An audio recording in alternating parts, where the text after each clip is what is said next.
தண்ணியெல்லாம் வற்றி நல்லா வந்திருக்கு. நம்ம இதில் இப்போ வந்து எக் ஆட் பண்ணுறோம். எக் ஆட் பண்ணதுக்கப்புறமா ஒரு 2 மினிட்ஸ் நல்லா வதக்கி விடணும். அப்போ தான் முட்டையும் கோஸும் நல்லா சேர்ந்து வெந்து வரும். இல்லை முட்டை ஸ்மெல் பச்சை ஸ்மெல் வரும்.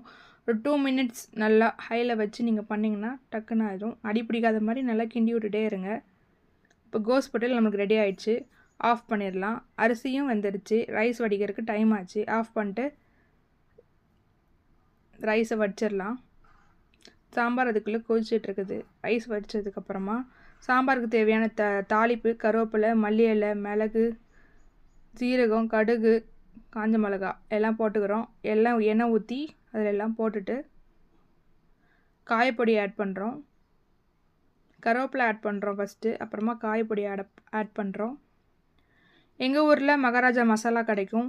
இது தூத்துக்குடி ஃபேமஸ் மகாராஜா மசாலா. நான் ஆம்பூரில் இருக்கிறேன்.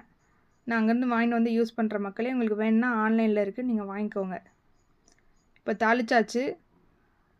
இதை வந்து நம்ம பருப்பில் கொட்டிடலாம். கொட்டிட்டு அது ஒரு 2 மினிட்ஸ் இல்லை 5 மினிட்ஸ் நல்லா கொதிச்சிச்சுன்னா அந்த பச்சை ஸ்மெல்லாம் போய் நல்லா எண்ணெய் பிரிஞ்சு சாம்பார் வந்து மேலே வரும். நம்ம வந்து மல்லியிலையும் ஆட் பண்ணிக்கலாம். இன்றைக்கி காலை டிஃபன் எங்கள் வீட்டில் வந்து தோசை தான். அதனால் தோசைக்கு சாம்பார், சட்னியும் அரைச்சிருக்கேன். தோசை ஊற்றலாம் மக்களே. தோசைக்கு கல் சூடாயிடுச்சு. மாவு வீட்டிலே அரைச்சது தான். தோசை ஊற்றியாச்சு. எண்ணெயும் ஊற்றிட்டேன். ஆயில் லைட்டாக ஆட் பண்ணுங்கள். இன்றைக்கி காலைல நம்ம வீட்டில் டிஃபன் தோசை, சாம்பார், சட்னி ரெடி ஆயிடுச்சு. வாங்க சாப்பிட்லாம். இந்த வீடியோ பிடிச்சிருந்தா லைக் பண்ணுங்கள், ஷேர் பண்ணுங்கள், சப்ஸ்கிரைப் பண்ணுங்கள். தேங்க்யூ.